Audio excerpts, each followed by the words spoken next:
constitutes public art? We see monuments around us, way back, pyramids and columns and temples. And today we've got modern structures filling many of the cities. So, without further ado, Tim Marlowe from the Royal Academy of Arts, you have the floor. Thank you very much. That's a fascinating debate we've just heard, and many of the issues that we've just heard will feature in tomorrow's discussion about freedom of expression. They told me to go here. Can I put this with you? Thank you. Freedom of expression. Anyway, today is public art. What constitutes public art? Is it a category apart, or is it an extension of what goes on in galleries? The tradition of the ancient monument is obviously a long and noble one and a global one, but does it have meaning or resonance in the 21st century? And what should the relationship between architects and artists be? How close and collaborative should it be? And is there a risk that public art becomes a mere form of public decoration? Also, what's the role of technology in this? To discuss this, 4 panelists, 3 artists and an architect, but I think distinctions are blurred a little. Oliver Beer, he's an artist who works with sound, the body and architecture, sometimes literally attempting to turn spaces or buildings into instruments, and on one occasion the River Seine. He's currently working on a project in Tasmania, in Australia. Michael Craig Martin was born in Ireland, educated in America, has been a major cultural player and artist in Britain. He was knighted 2 years ago, and he's put art in the public domain across 5 continents and counting. Wael Shawki is born and based in Alexandria and sometimes Philadelphia, but is very much global in his outreach. He's, by my count, taken part in more biennales than any artist taking part in this summit. He's also had children perform or reenact or create a runway in the desert and staged a heavy metal concert in a small Egyptian village. And Farshid Mashavi was the founding partner of Foreign Office Architects, responsible for, among other things, the Fukuyama ferry terminal, set up her own practice and has built, among other things, I think what we can safely call a landmark building, the Museum of Contemporary Art in Cleveland. She's also a visiting professor at Harvard. So what we want to do, or what I want to do, is ask the 3 artists briefly, but I think in a spirit of sharing and generosity, because not all of you will be aware of what they've done, just to talk about 1 or 2 projects that they've made in the public domain, and we'll use those as a sort of framework and then kick things off more broadly. So first of all, Michael Craig Martin. Hello. I just say a few things about myself as an artist first. I'm really a studio-based artist in general. I spend a lot of time in the studio. I make my own work. I've been working a long time, and over that time I've developed a certain language of working, and then I use that language to, I found I'm able to apply it to many different things. In the studio, I do what I want. I do anything, I do what pleases me, what I hope it'll find an audience. I hope somebody else will be interested, but essentially I am my own director. As soon as, when I make something like that, I don't make anything but in the studio on the basis that I know where it's going to go. I don't think about place. Where is it going to be placed? You know, it might go, hopefully it might go to a nice museum, it might go to a collector, but then if it goes to a collector, I have no idea about their hideous taste and what the appalling wallpaper and the ghastly furniture that it's going to be. I have no control over this. I don't know about it. Fortunately, in general, I never know. But when it comes to making a public work, one of the first things that I'm thinking about is place. You're commissioned to make something for some place. So it's the place that's absolutely critical to me. I'm making something in relation to where it's going to go. And I'm also very conscious of the question of audience. In general, one's thinking as an artist of audience in comparatively small terms, it's a one-to-one kind of audience.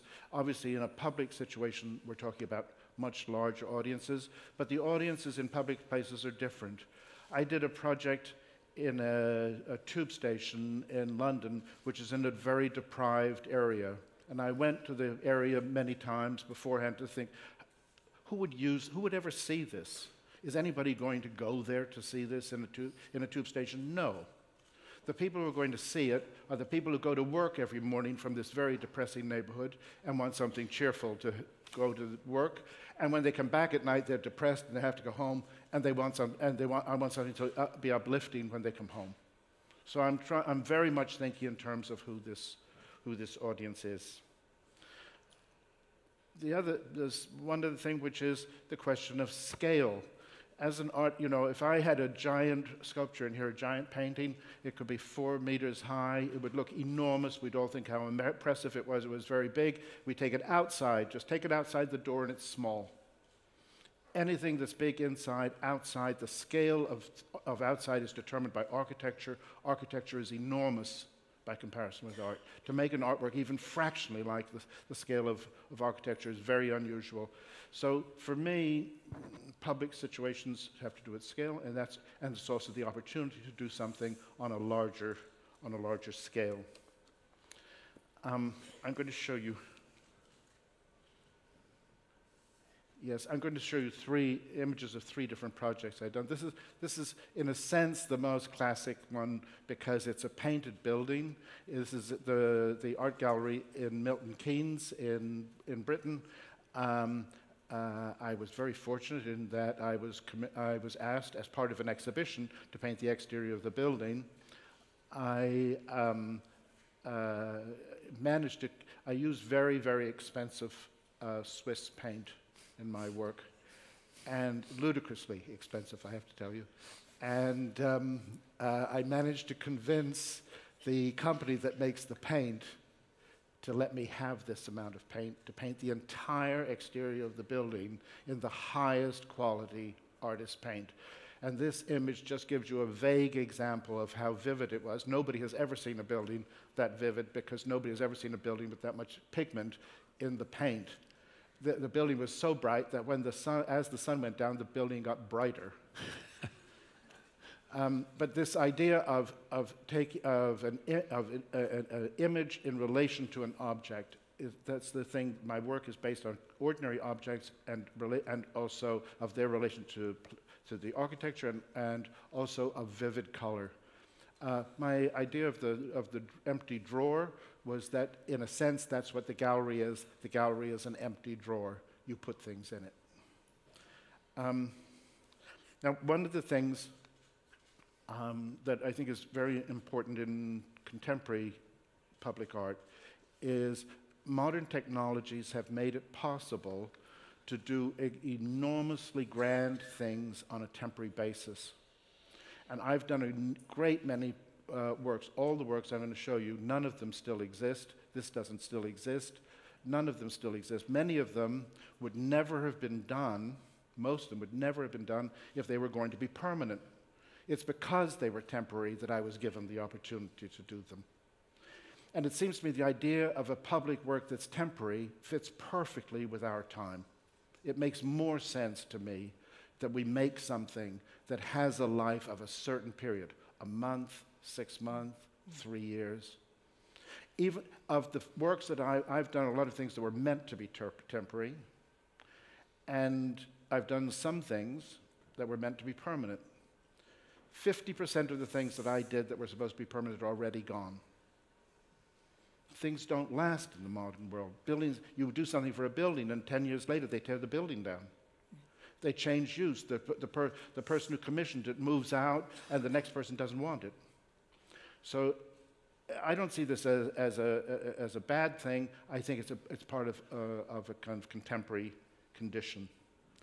So just move on to the other 2 pieces briefly. It's really, there's many ideas that I want okay, to pick up on. I'm throwing out as much as I can. I'll just show you. This is another piece in London, whereas the first one was painted. These are 4 advertising light boxes set on top of each other, but in order to create a very large-scale image.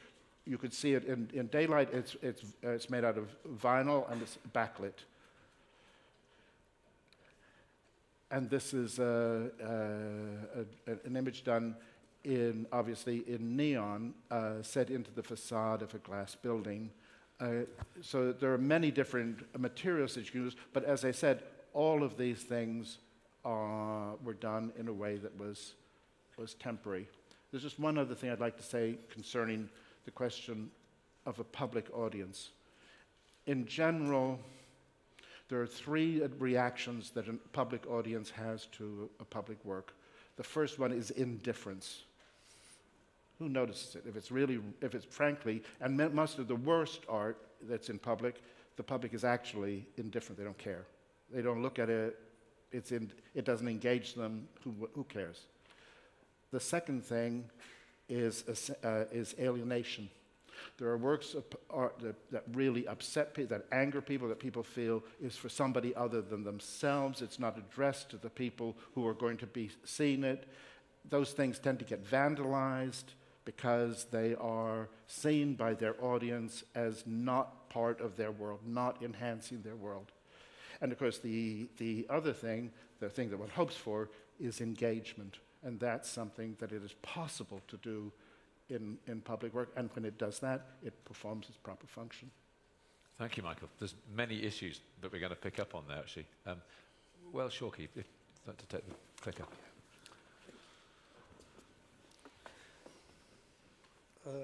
So maybe very quickly also I would like to say what I'm doing is, yeah, I will start with this piece and I will try to be very quick. So just before I talk about this piece actually I decided to have it when I had a residency in Istanbul in 2004. In general, I'm an artist who is really fascinated by trying to investigate and focus on societies in transitions. And I'm really fascinated by this region, actually, for many reasons. One of them that as a child, I had the chance to live in Mecca for a while. And also the idea that this society, I mean, not this region is really developing in a really, really fast way that I even think from artistic point of view, I'm even really fascinated to translate it into ideas. The first thing I made related to this type of translation was made in 2003 Venice Biennial. And when I was translating the first chapter of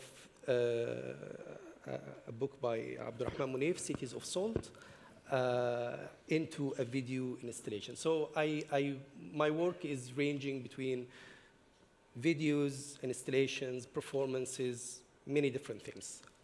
If I talk today about public art the way we know it, I'm not sure exactly if I'm really doing this, but let's take this example. Unfortunately, I don't have the video for you, but I have just one image. It's a piece that I decided to shoot inside a supermarket in Istanbul in 2004, as I said, which is me reciting a chapter of Quran from memory in one take, which is 15 minutes walking inside this supermarket, inside the aisles of the supermarket, while the supermarket is open, actually. And so there is no acting in this piece at all. It's, and what you see, the reaction even from the background here is just like, really, this is the people are just watching me, and I'm acting according to what is happening in this supermarket. Because yesterday was a very interesting talk, actually, by Haytham, and I was really interested about the idea that he was talking about sleep. That was also, this is the cave chapter from Quran is speaking about the 7 sleepers that went into a cave to hide, as he was describing yesterday. I'm just adding something to what he was saying yesterday, that part of my fascination about this piece, that most of the Islamic scholars describing the cause of the existing of this chapter in Quran is to encourage Muslims to migrate from Mecca to Medina. And that's why there were many different stories in this chapter for different prophets, including Moses, that shows that sometimes the person is forced to travel from his own place to another place to gain knowledge and power, but then he has or she has to come back to this place to give, to her own place to give good to people. And I'm really fascinated by that. In that case, the sleeping in the cave, inside the cave, is also a type of migration. So this was really interesting. How did people respond in the supermarket as you were wandering around reciting the Quran for 15 minutes being filmed? Would they leave you alone? People curious? No, it was most of the time like the faces of these people that they don't really understand what's going on. It was really interesting in Istanbul, because that was the time when Turkey was really struggling between being part of the European Union or being an Islamic state, and that was a lot of demonstrations in the streets, and I was really trying to, not only to translate my residency in Turkey, but also it was more like a self-portrait. Yeah, so we can just quickly Next, please, go to another. Okay. Nothing happened. Next piece, if we could have help from... Okay, so I think we need to skip this type of work, but it's also part of the same things that I was describing, which is my fascination with this idea of a society that has the dream to develop. And part of these ideas was the history also of the Crusades.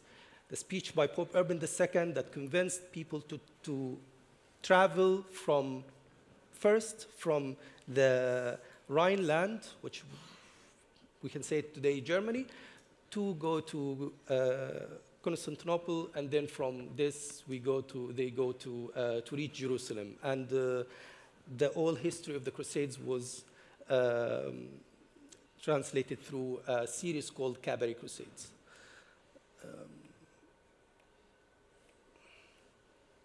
Okay, so this is the other piece that I would like to talk about, which was, it was interesting. In 2011, I was invited to give a speech or write something about Sharjah Biennial. And then I decided to make a piece about the Biennial itself, an art piece about the Biennial.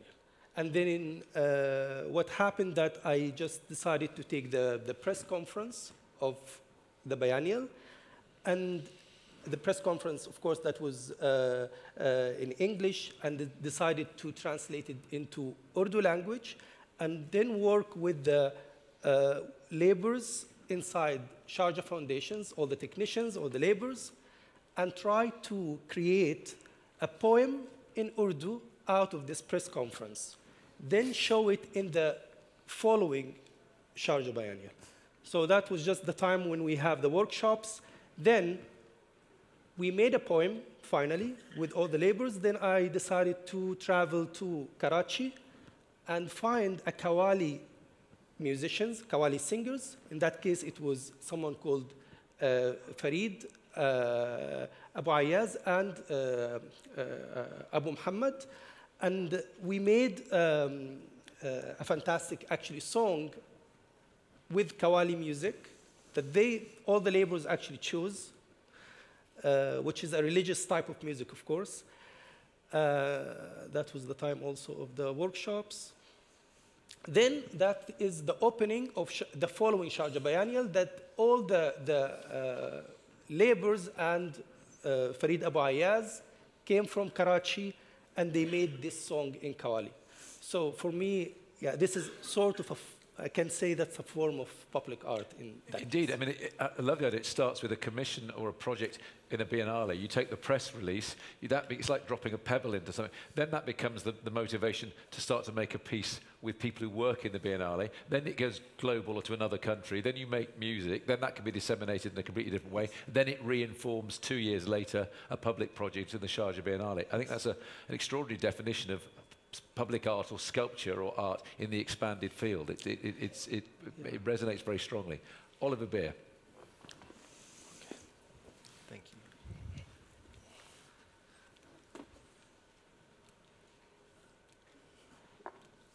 Oh. Here we are. Firstly, thank you, Tim, and to the Summit for inviting me to this excellent panel. And I trained as a composer, and I studied film, theory of film, as well as studying art. And my work has always straddled different spheres, and it's been very natural for me to flow between public and private, because music, by its nature, is a public event, and film involves people. And I've found that each project has, if you like, had a different place on that scale between public/monumental and very intimate. So I'm just going to show a couple of images from my pieces I'm doing right now. This is a project I'm doing with the Metropolitan Museum of Art in New York this summer. They've very undeservedly given me access to their whole collection to make essentially an orchestra from what is, I guess, the most notionally publicly owned, even though it's not actually publicly owned, collection in America. It's the one that people have the most identity with. And I found a way of making any empty vessel sing at its resonant frequency without touching it. So it's just like making a wine glass sing or listening to a seashell. But you can really hear this pure, extraordinary sound that's been there since the object was made. So in the oldest piece is 6,000 years old, and it's been singing that note for 6,000 years. And I went through the entire collection of the Met, listening to hundreds of objects and choosing only those objects that correspond with what we now recognize as harmony. But in terms of public and private, something that interests me about this collection is that by doing this process, choosing only objects that correspond with what we think of as music now, it's made a cross-section of their collection, and in doing so, it's made a cross-section of the power imbalances and the histories of survival that characterize the collection and therefore the country and the people that appreciate it. And for me, it's interesting that a private work might be private for a certain amount of time, but if it survives, it becomes public by definition. And actually, this 6,000-year-old vessel that I'll be working with has had 200 generations of owners, and that in itself is one of the most public experiences, if you like. And this will be oriented as an orchestra, and every week throughout the summer at Met Breuer, different musicians, Nico Muli, Philip Glass, will be writing music for this orchestra of vessels. In complete contrast, this is the most monumental piece so far I've made, where I mic'd up the riverbed of the Seine between the Louvre and the Pont des Arts and the Académie Française.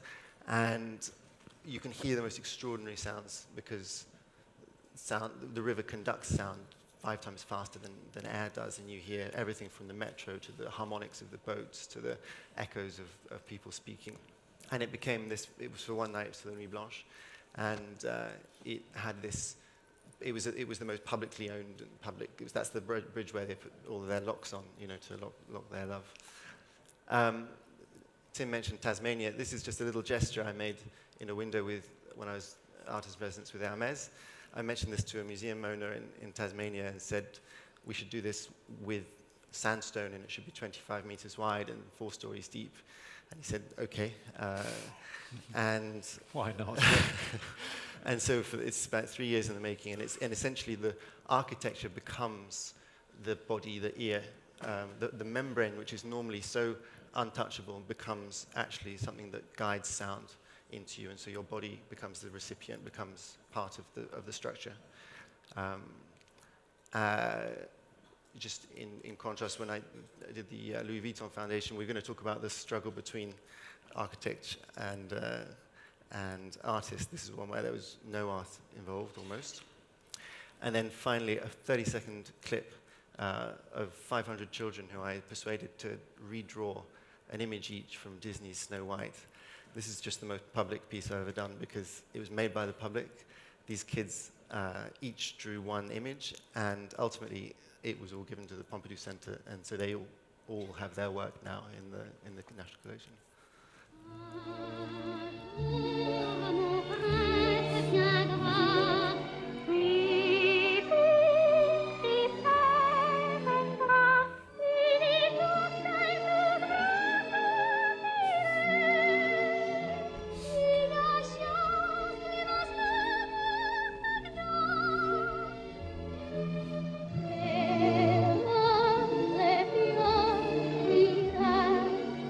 Dites-lui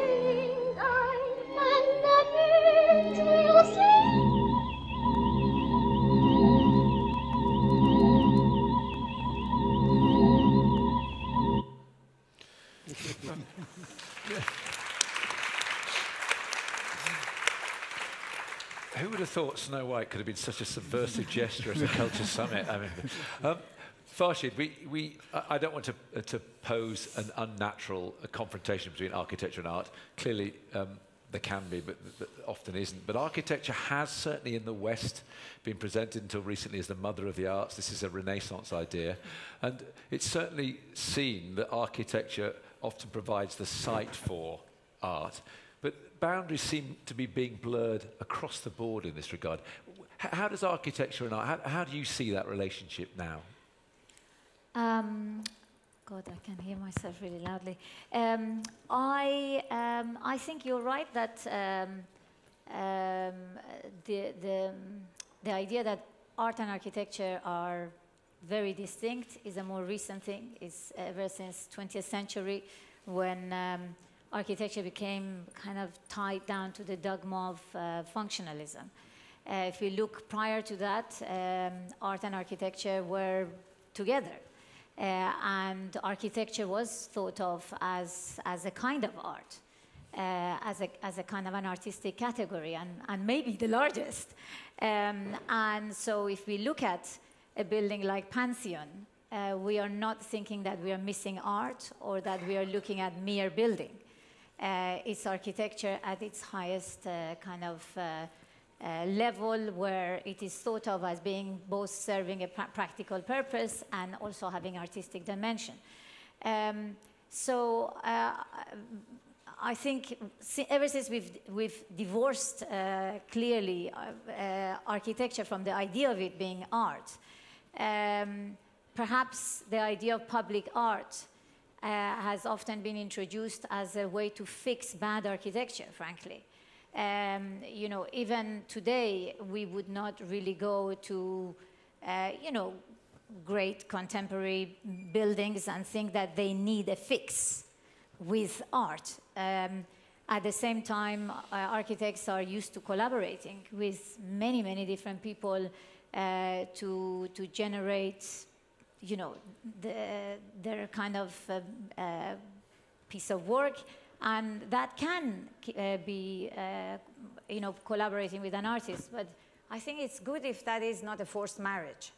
And at least in the UK, we've arrived to this situation where there is a, as you probably know, there is something called Section 106, where the public authority can force developments to contribute a certain sum to public art, and that is forced upon.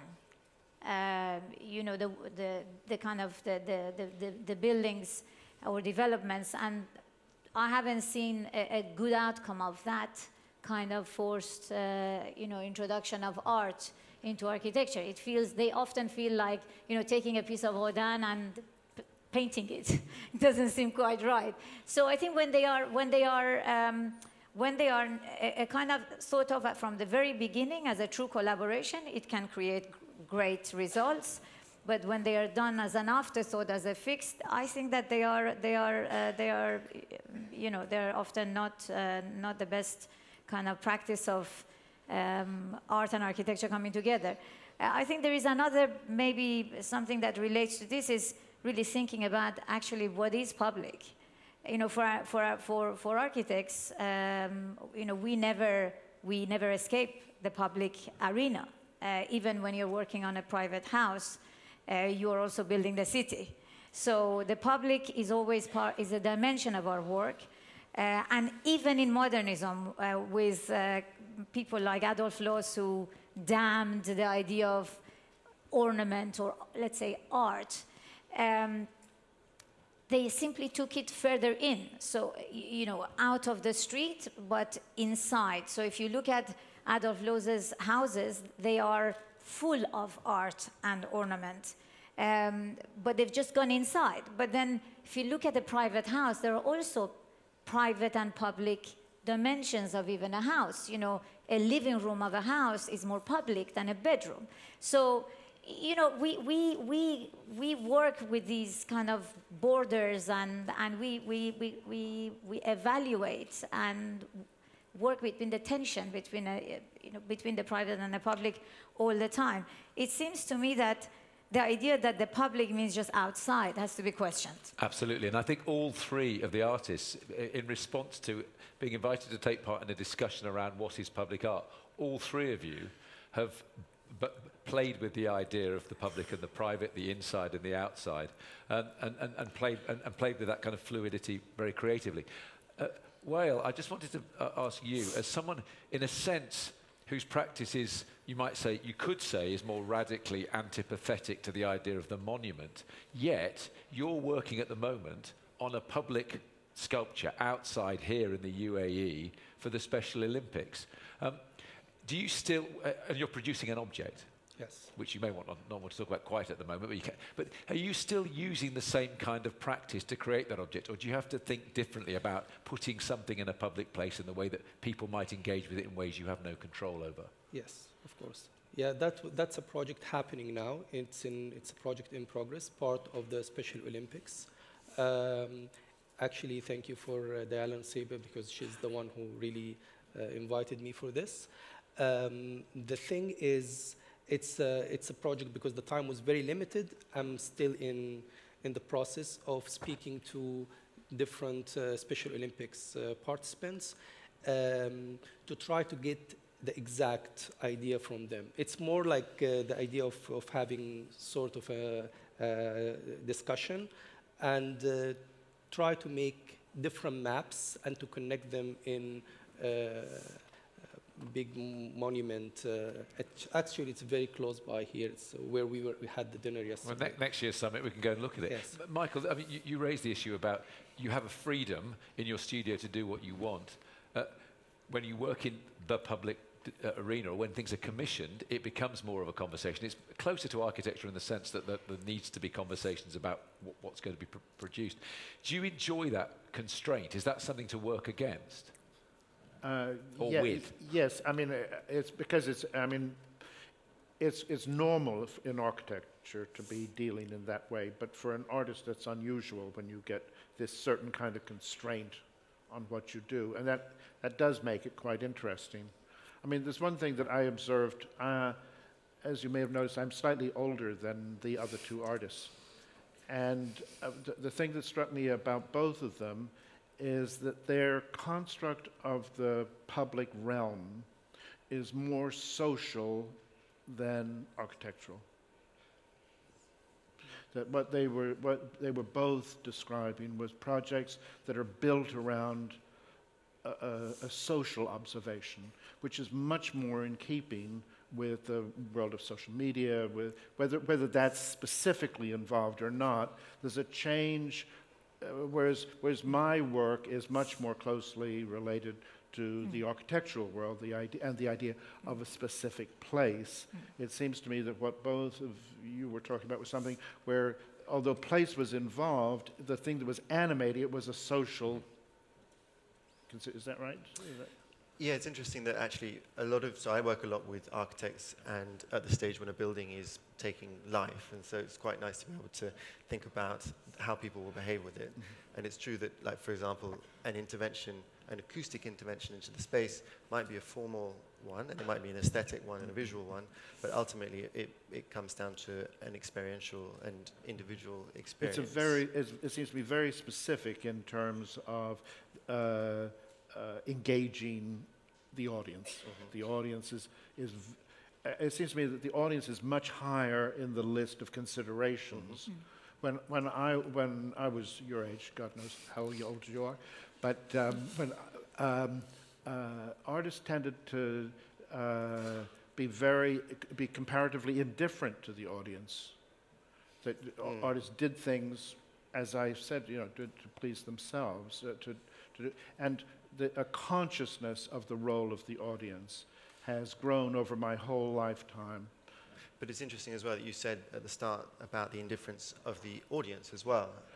And that's something that, I guess, art that is more locuting, that it's more directly engaging, that's sort of socially engaged, is eroding to a certain extent the ability to be indifferent. And I'm not sure if that's a good thing, because actually you should be able to be disengaged as I think well. you can always find people indifferent. No, but architecture, of course, people do expressed indifference to architecture, but it's difficult if you have to use a building or work through a building. And it is interesting that I think it's a very acute observation, Michael, that actually a lot of art has become much more but socially engaged, but also aware of audiences.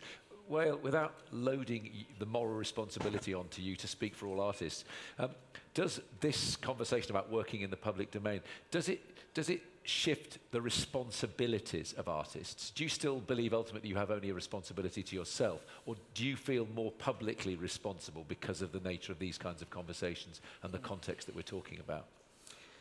Okay. I'm not sure if you, I mean, because you were also discussing with us recently the idea of bad in our opinion, and this is maybe also connected. I mean, I think if I try to see why I was interested in this performance in Sharjah Biennial, because it happened inside an art institution, and it was an institutional critique. And it was clearly, for me at least, it was meant to give the authority to people who doesn't really have the voice. And that's why the entire process was in Urdu language, that I don't know really anything about it. And they had the authority to choose which type even of music that they prefer. It was like sort of voting what type of music. That's when everyone decided to make it Qawwali, and then when I went to Karachi to make it. And I think, yes, of course, there is sort of responsibility. And if many of us know, if you go to Egypt today, you would find the worst public art you would ever see this time. Oh, I think we can. I think we can compete with you in different parts. Certainly in Britain, we can. No, I don't think so. Okay. I mean, you can see something really weird, but it doesn't matter. I think it's the thing that makes really public art is really, really bad when it becomes propaganda, and I'm sure I'm against this propaganda. So that's what is happening, maybe now. I mean, the world is so much dominated by kind of binary choices or positions at the moment. So it's tedious to say, is the conventional monument a thing of the past and we shouldn't bother with it? It clearly will exist. But do you think that commissioners and that governments and public agencies and the people who facilitate art in the public arena, do you think they should look very carefully at permanence against the temporary? Do you think the idea of commissioning things permanently is something that should be questioned much more than it has been in the past? Michael? Well, I think one can't underestimate how difficult it is to make something permanent that is worth being permanent. I mean, as I said, I've made things that I wish were still here, but they aren't. But I think it's an enormous. It's not just a responsibility. It's actually just very difficult to produce something that can have public resonance over a long time. When we look at what was done in the Renaissance, it's absolutely amazing how we still go and see these things, and we're just as kind of knocked out by what we see. And you see that being at different times in society, this is gained and it's lost again. A lot of what's been done in the public realm in my time has been absolutely terrible. There's very limited things that have taken on some degree of permanence that are really worth. I like the idea that Oliver makes a piece and it's small intervention in a public foundation, and then that becomes the seed and the inspiration for something that then will become a permanent installation in a public museum that will be embedded into the architecture, rather than a straight commission to say to you, what do you want to do in this particular context? Anyway, we've got a couple of minutes left for questions, and I'm keen just to throw it to the floor. I know there's someone who has a comment. Yeah. Okay. I think I'll just throw, if I may, with your permission, Sure. I'd just like to bring up the C word, copyright. So the question is, who has the right to reproduce artistic work for commercial purposes?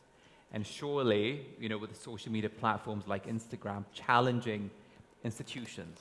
We're going to ask this question again with the museum panel. Okay, let's Oliver, do you want to take that one on? As you've been exploiting or celebrating Snow White, Disney can be litigious. How was that? Well, it's interesting. I mean, I had to look into it, obviously. You know, in that particular case, each of the images is an original drawing, so there's no problem.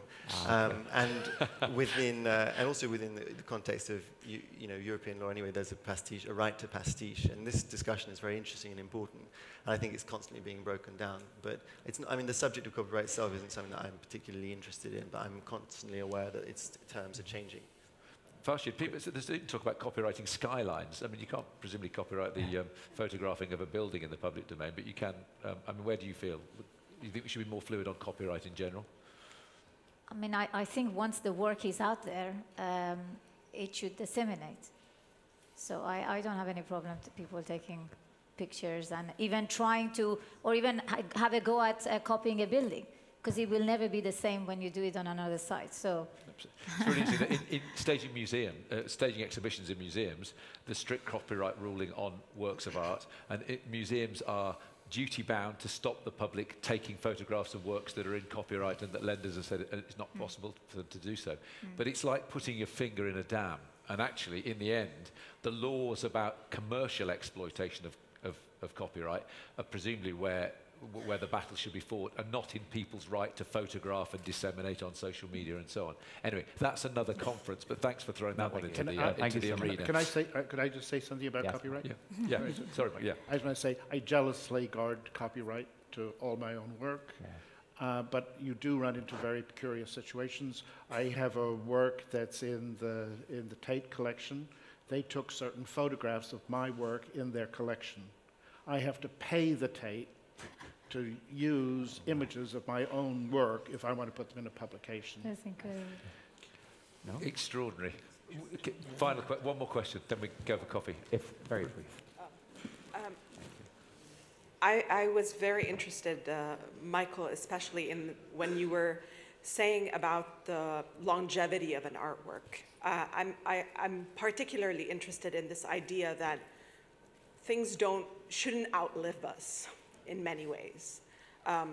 We die as human beings, and who says that an artwork should live longer? It's a polemic that I've been tackling and dealing with a lot of artists, and I just wanted to throw it back at you because I felt that there was something within what you were saying about the short-livedness of some of your artworks in that. Yes, I mean, I would.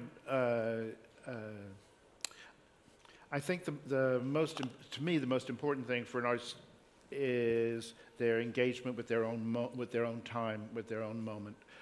When I was much younger, people seemed to have this idea that in general the public loved the art of the past and were indifferent or hated the art of the present time. This has interestingly changed. There's much more interest today in the contemporary even than there is in the work of the past. In fact, some of the work of the past has been ignored in favor of the work that's contemporary. Again, even no matter what kind of work that one produces, very few things deserve to survive history. And if you take a whole century, you take the 19th century, and you think how much art was produced across the world in the 19th century, and how much do we actually know about today? It's not very much. Very I think there we need to leave it. I mean, one of the action calls for this conference is the idea of a stronger kind of technological engagement with the art of the present and the past, and the idea of work in the digital sphere, and that might be one way of preserving. But I think this panel seems to have come out very strongly in favour of the temporary against the permanent, which is brilliant. It's rather like turkeys voting for Christmas. Artists refusing the idea of permanent commissions. On which note, let's go and have some coffee. Thank you, Oliver, Michael, Farshid, and Maria. Thank you. Thank you very much, Tim. Another fascinating panel. Thank you all. Thank you for being here.